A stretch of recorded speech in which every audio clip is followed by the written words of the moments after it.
What's up, Change the Channel podcast listeners? My name is Megan Grace, and this is another episode of Change the Channel podcast.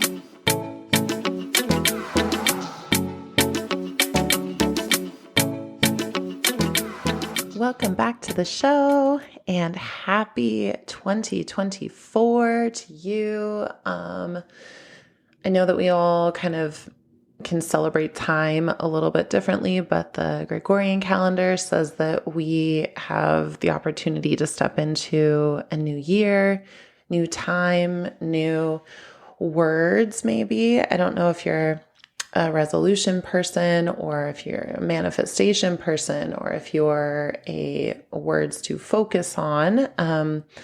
For me this year, I am focusing on the words ease, opulence, and joy. So calling in abundance, also noticing the times when I will stay in and around things longer than maybe I need to, because the addiction to struggle and the muscle memory of challenge is so visceral and real in my body. And I have a feeling that some of you might also have some of that nervous system wiring. So this is your invitation to step into what is easeful. That is, in relationships, are there people that when you see their name come up on your phone, you realize that you actually can feel your insides bracing because usually this person needs something from you, or maybe they will talk for like 20 minutes straight and you can hardly get a word in edgewise, and you care about them and you realize it just doesn't actually feel so easeful within your body to be around that energy. And so this is my invitation. You can choose my words or you can choose your own words, but maybe pick 3 words that you would like to be feeling and embodying during this time of 2024. And where we put our focus, I really truly believe, is what we start to notice. And what we start to notice is what we can, what we have a say over, right? What we can shift, adjust, enhance, edit, or sometimes delete. So all of that is just permissioning. So feel free to drop into the land of ease with me. I will tell you, it's been a bit of a rough ride, but I'm also just so grateful that my nervous system finally got a hold of me and said, hey girl, this is the year. This is the year that we're not doing that shit anymore. So yeah. And on that note, the topic or the download that had popped into my mind is on the concept of holding space. So I've heard often that, there's, especially in the wellness world or, the spiritual space or even in friendships, a lot of times there is this idea of holding space for someone else. And I think there's a part of that that's really beautiful. And there's also a part of that that can become muscle memory, where people become space holders instead of actually being a part of the situation, a part of the conversation, feeling worthy of taking up space for what you actually want to say or think, and having,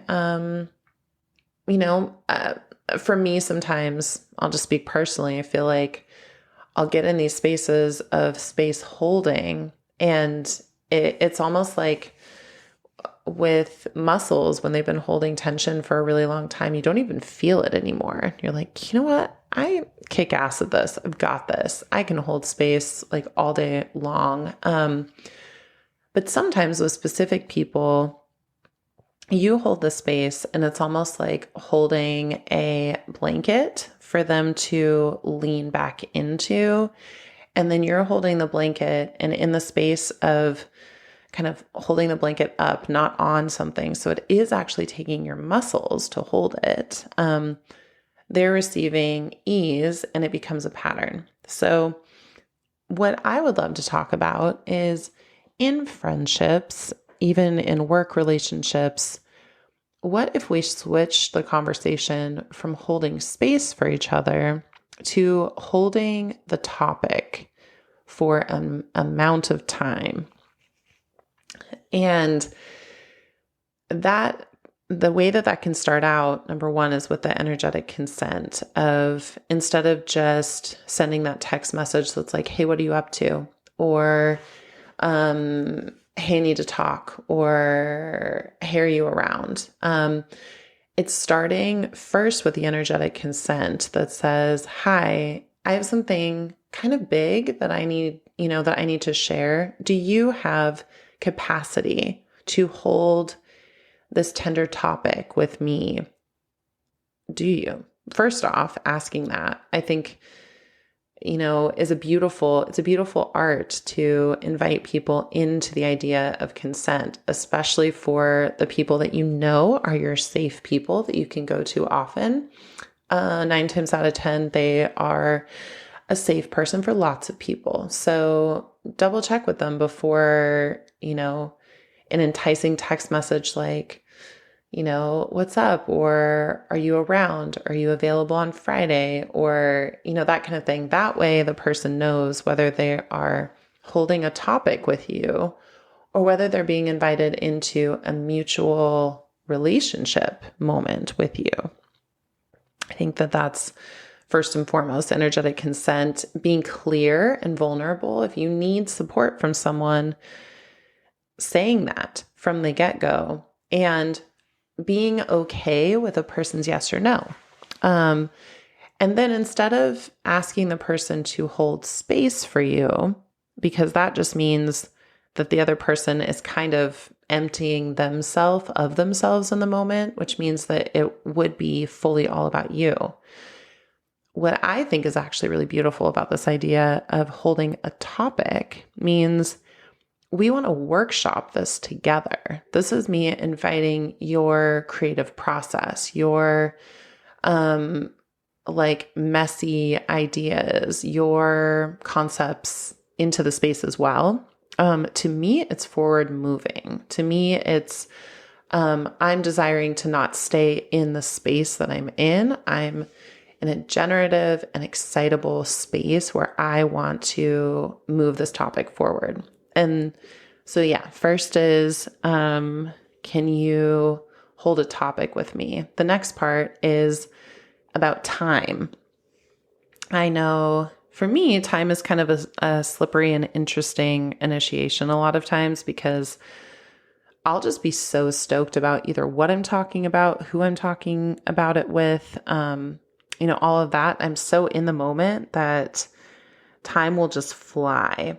And so what I'm considering and inviting potentially you into as well, for the feeling of ease and opulence and joy, because time is a currency, time is energy, and time is a gift that we get to share with people. So with this concept, with this idea of, would you be available to hold this topic with me for 20 minutes, and setting a timer, because I know for me, it's slippery to hold a boundary, or to even be paying attention to a clock when I'm really with someone.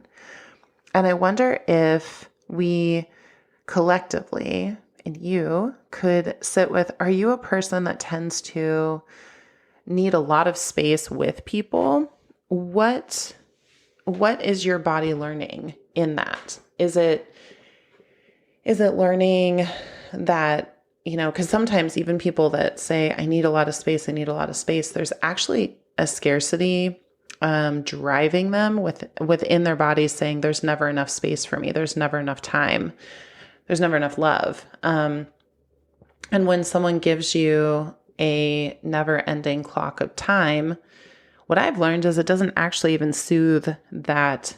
It doesn't soothe that sensation. It just simply creates no structure and boundary around it at all. And so what I'm thinking is, what if we ask again, are you willing, interested, and do you have the capacity to hold this topic with me for 20 minutes? And then setting a timer and watching both parties be able to feel into, like, what did we accomplish together in this 20 minutes?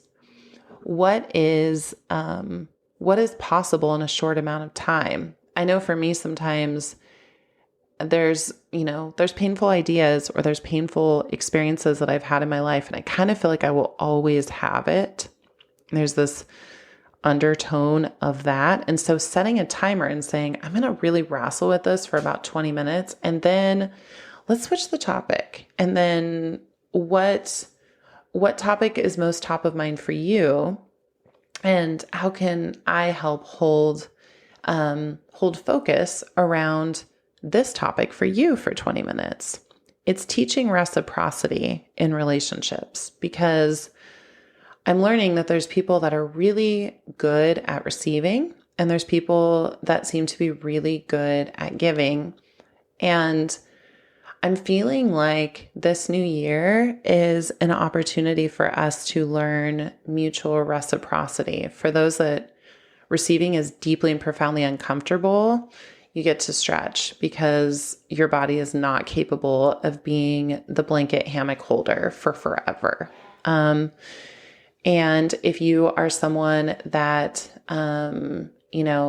giving is actually challenging for, maybe it feels stretchy to even know what a person would want. Maybe there's imposter syndrome about, have I trained enough to even give something? Have I, can I trust my own words? I'm used to being, essentially kind of caught in asking people's permission to do everything. I don't feel comfortable to step in as a leader in this way. And holding a topic for someone else is an initiation into leadership, right? And so, my invitation is to stretch into which area you actually need to learn, and catch yourself when you're in the, I'm giving blank checks of my time, my energy, my resources, my listening, my absorbency, for people to vent, and have you hold space around it. And instead invite in a bit of structure with the idea of, what topic are we talking about? So you can keep circling back to, what is this topic? What are you hoping to feel at the end of 20 minutes, and putting it into the space. That way, both of you are driving towards the same goal, and just see how that sits with your body. I'm always curious about where I'm feeling contraction or extension within my body. Do I feel contracted around a topic? Because then, instead of it being like, I'm rejecting you, I don't have space for you. It's, I don't have energy for this topic. I'm happy to talk to you about what you're grateful for. I'm happy to talk to you about what your dreams are. I'm happy to talk to you about, I'm available to be with you on a topic that's upbeat. Sometimes that's a thing, where it's like, I'm here to be in connection and community, but I don't have space for the topic that you want to talk about.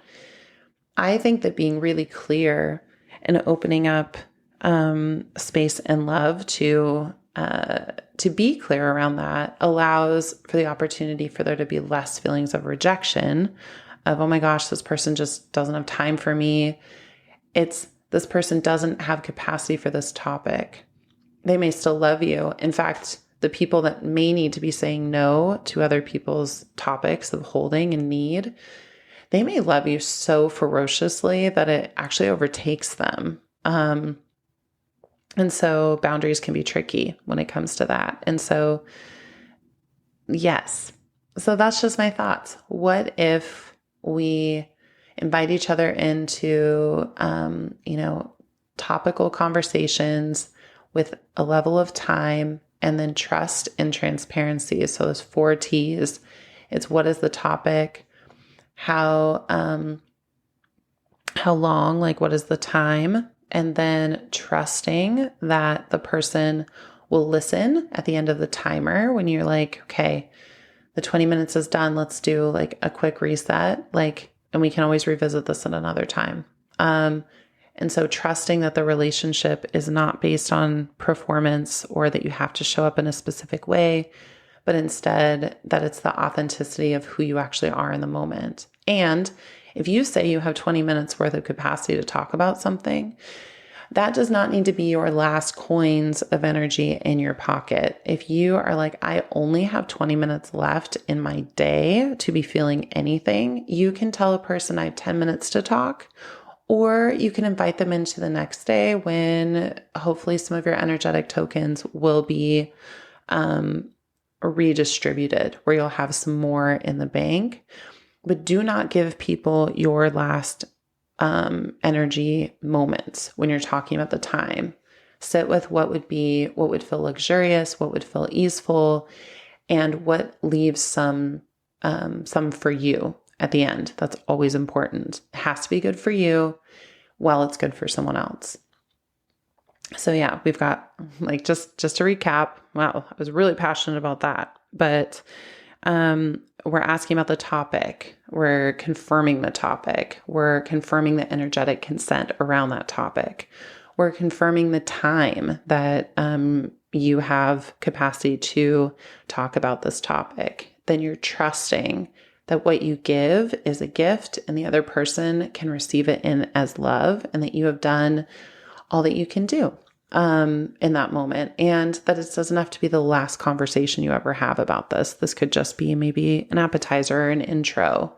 You might be part of this person's journey, not, needing to feed them everything. And then transparency, being vulnerable to say, I need to talk about this topic. This feels heavy. And then also, I have this much capacity to talk about this topic, or this topic is actually really triggering for me.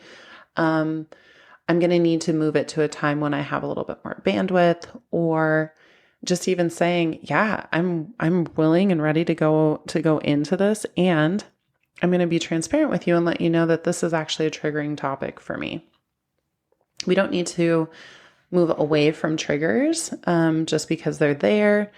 We can also invite in spaciousness to grow. I have a whole other podcast that I want to do around the romancing triggers, because wow, that's been really up lately. And I think that we can actually rewire a lot of how we feel about that as well. So thank you for being with me on this episode of Change the Channel podcast, moving from being space holders to being transparent, timed, topic teammates, and being able to be on each other's team in energetic consent with love and ease, opulence, and joy.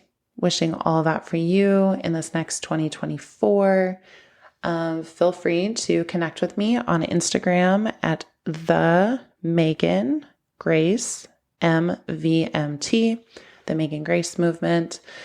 Come on over, maybe share with me what some of your words are as well. And let's get this 2024 started off in the mindset with the body awareness, the joy, love, and the ability to change the channel into whatever it is that we're committed to creating.